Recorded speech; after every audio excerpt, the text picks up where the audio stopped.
Differential equation with constant coefficient में हमने particular integral कुछ फंक्शंस के लिए अलग अलग समझे हैं। अब हम पूरे चैप्टर के पर्टिकुलर इंटीग्रल को एक साथ समझ रहे हैं और इस तरह से कि हम उन्हें क्वेश्चन में कैसे यूज़ करते हैं। यहाँ पर हम उन मेथड को, डेरिवेशन को डिस्कस नहीं कर रहे हैं, डायरेक्ट ये समझ रहे हैं कि क्वेश्चन में कैसे उन्हें अप्लाई करते हैं और कौन कौन से वो मेथड हैं। एक्चुअल में linear differential equation with constant coefficient के टॉपिक में सभी डिफरेंशियल इक्वेशन लीनियर ही होंगी, यानी उनकी डिग्री 1 होगी, लेकिन इनका ऑर्डर मोर देन 1 होगा, ऑर्डर 2 होगा, 3 होगा, 4 होगा, तो इनका ऑर्डर हायर ऑर्डर की डिफरेंशियल इक्वेशन होंगी। जो हम पर्टिकुलर इंटीग्रल देखते हैं इस टॉपिक में, वो केवल 3 function e power ax, sin ax और x पावर m, इन तीनों पर ही डिपेंड करते हैं। ये 3 फंक्शन ही हमारे पास हर तरह के पर्टिकुलर इंटीग्रल में आते हैं। जैसे हम सबसे पहले देखते हैं कि अगर F D Y equal to Q, जो कि linear differential equation with constant coefficient को लिखने का एक तरीका है, इसमें जो राइट हैंड साइड क्यू है वो फंक्शन e पावर ax है। ये आप जानते ही हैं कि राइट हैंड साइड का जो सॉल्यूशन है उसी को हम पर्टिकुलर इंटीग्रल कह रहे हैं, और पर्टिकुलर इंटीग्रल में आर्बिट्रेरी कांस्टेंट्स c1 c2 नहीं होते हैं। तो जब q e पावर ax है तो ये हमारा पहला फंक्शन इसमें है, तो पर्टिकुलर इंटीग्रल होगा e power ax upon F D, तो ये अपॉन में एफ डी आ गया है।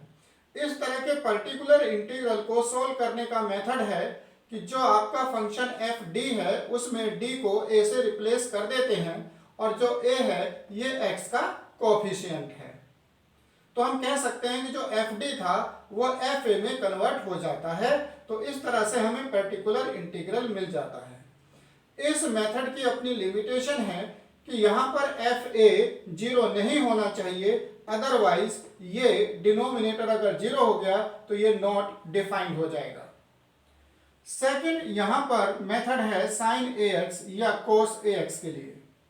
तो राइट हैंड साइड वाला फंक्शन q अगर साइन ax या कोस ax का फंक्शन है, तब पर्टिकुलर इंटीग्रल किस तरह से लिखा जाता है कि जो फंक्शन है वो या तो साइन ax है या फिर कोस ax है।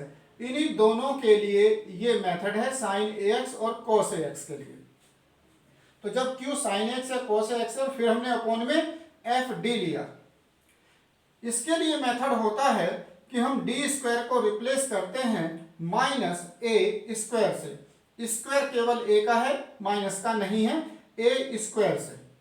और ए क्या है? ये कोफिशिएंट है एक्स का। तो साइन और कोस दोनों के लिए सेम प्रोसीजर है कि डी स्क्वायर को रिप्लेस करेंगे माइनस ए स्क्वायर से।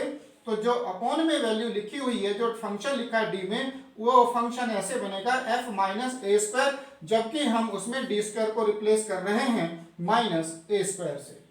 लेकिन इसमें भी वही कंडीशन है कि जो डिनोमिनेटर है एफ माइनस ए स्क्वायर वो 0 नहीं होना चाहिए। और तीसरा फंक्शन यहाँ पर होता है जो एक्स पावर एम की फॉर्म में है, जहां पर m जो है वो नॉन नेगेटिव इंटीजर होना चाहिए। इस केस में क्या होता है, जब q x पावर m की फॉर्म में है तो particular integral x power m upon F D होगा, और इस एफ डी को इस तरह से लिखेंगे कि ये 1 प्लस एक्स की फॉर्म में आ जाए। 1 प्लस एक्स की फॉर्म बनाने के लिए इसमें जो d की लीस्ट पावर वाली टर्म होगी उसे कॉमन ले लेंगे।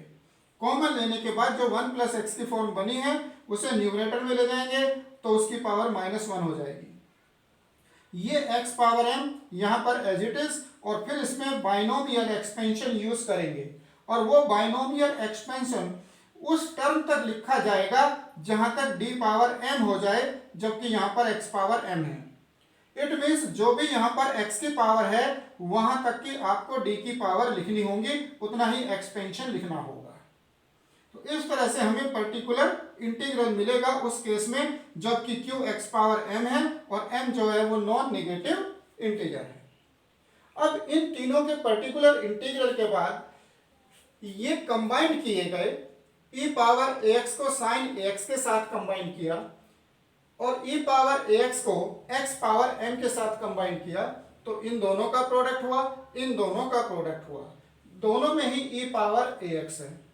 तो ये फॉर्म कहलाई e power ax into v, जहां पर हमारा v या तो साइन ax कोस ax है या फिर x की पावर m है। जब ये e power ax into v की फॉर्म है तो पर्टिकुलर इंटीग्रल हमने लिया अपॉन में fd किया और इसके लिए मेथड हुआ कि जो e पावर ax में x का कोफिशिएंट a है वो यहाँ d को d प्लस a कर देगा इस फंक्शन में और e पावर ax को लेफ्ट साइड पर लिख लेंगे। अब जो 1 अपॉन एफ डी प्लस ए है इसके साथ ये v रह गया। अब इस v को ऑपरेट करेंगे इस फंक्शन पर, इससे अब हमें आगे कुछ नहीं करना है। अब ये v क्या है, ये v या तो साइन एक्स कोस एक्स है या फिर x पावर m है। तो अगर v साइन एक्स या कोस एक्स है तो हम इसके बाद इस सेकंड मेथड पर आ जाएंगे जो कि साइन और कोस का है, और अगर v हमारा x पावर m की फॉर्म में है तो हम इसको थर्ड मेथड के अकॉर्डिंग करेंगे जो कि x पावर m का है। तो ये हमारा फोर्थ मेथड हुआ जिसमें e power ax into V है, और ये e power ax into V कैसे बनाया है, इन दोनों को कंबाइन किया है, इन दोनों को किया है। अब इस तरह के कॉम्बिनेशन में एक प्रोडक्ट और आ सकता है, वो है साइन एक्स कोस एक्स को मल्टीप्लाई करें x पावर m के साथ। तो जब हम इसे और x पावर m इन्हें कंबाइन करते हैं तब ये बनता है cos ax x power m या sin ax x power m। तो ये उस टाइप का पर्टिकुलर इंटीग्रल है जब हमने इन दोनों को कंबाइन किया है। इस केस में हम यूज करते हैं ट्रिग्नोमेट्री में आयलर थ्योरम, जो है e to the power i ax equal to cos ax plus i sin ax।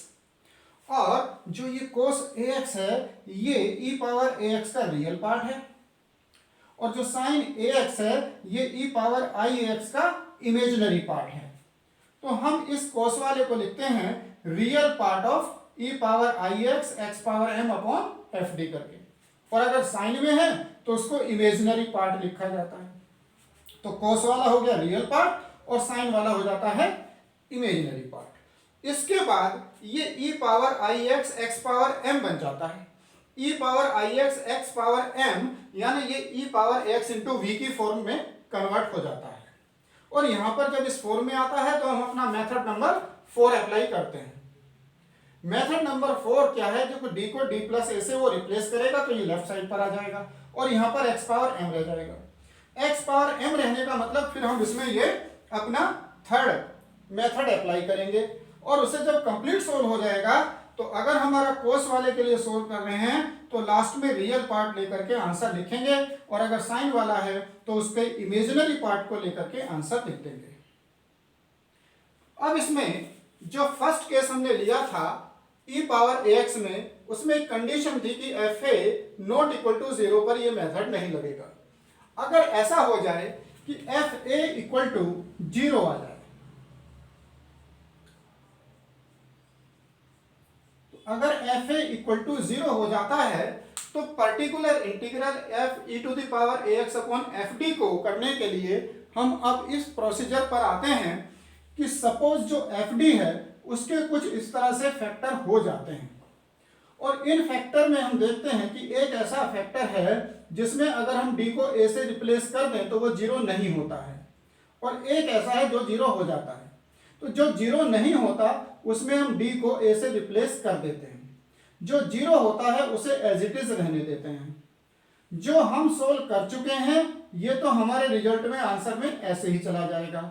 अब वो रह गया जो 0 हो रहा था, उसके लिए हमने क्या किया, इनटू में एक 1 लिखा, e power ax upon d minus a के साथ इनटू में 1 लिखा, और फिर ये कहा कि ये e power ax into v हो जाता है।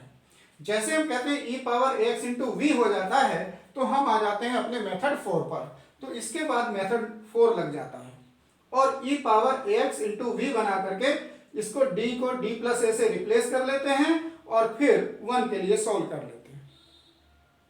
उसके बाद नेक्स्ट है, जब साइन ax cos ax में हमने देखा कि ये साइन ax cos ax वाले पीआई में f माइनस ए स्क्वायर अगर 0 हो जाए तब क्या होगा। तो अगर f माइनस ए स्क्वायर 0 होता है साइन और कोस वाले केस में, तो हम डायरेक्ट तो ये इंटीग्रेशन याद रखें कि यहाँ साइन वाले केस में x/2 integration sign ax dx। ध्यान रहे ये मेथड, ये फॉर्मूला तब अप्लाई करें जब डिनोमिनेटर डी स्क्वायर प्लस ए स्क्वायर इस ही फॉर्म में हो। अगर ये डी स्क्वायर प्लस ए स्क्वायर की फॉर्म में है, नहीं है, तो फिर डायरेक्ट ऐसा नहीं लिख सकते हैं। ये फॉर्मूला तभी अप्लाई होगा जब ये डिनोमिनेटर में जो एफ डी है वो डी स्क्वायर प्लस ए स्क्वायर की ही फॉर्म में हो।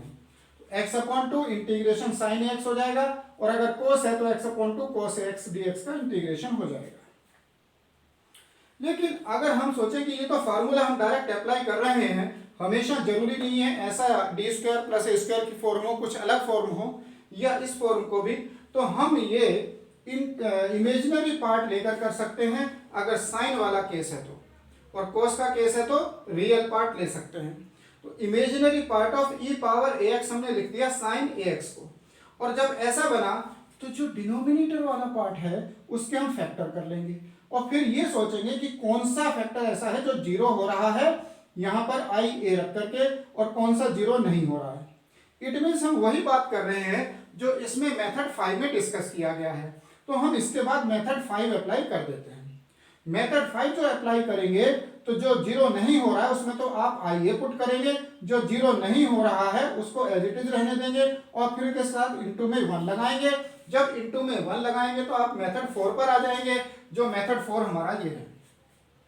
तो ये आप देखिए, ये ऑब्जर्व कीजिए कि इस मेथड 4 का यूज हम यहाँ पर इस वाले पीआई में भी कर रहे हैं, इस पीआई में भी कर रहे हैं और यहाँ पर भी कर रहे हैं।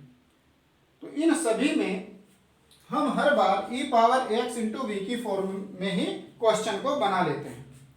यहाँ पर जब आप रिजल्ट लेते हैं सोल्व करने के बाद, तो फिर से इमेजिनरी पार्ट को ही लेकर के आंसर लिखेंगे, रियल पार्ट को छोड़ देंगे।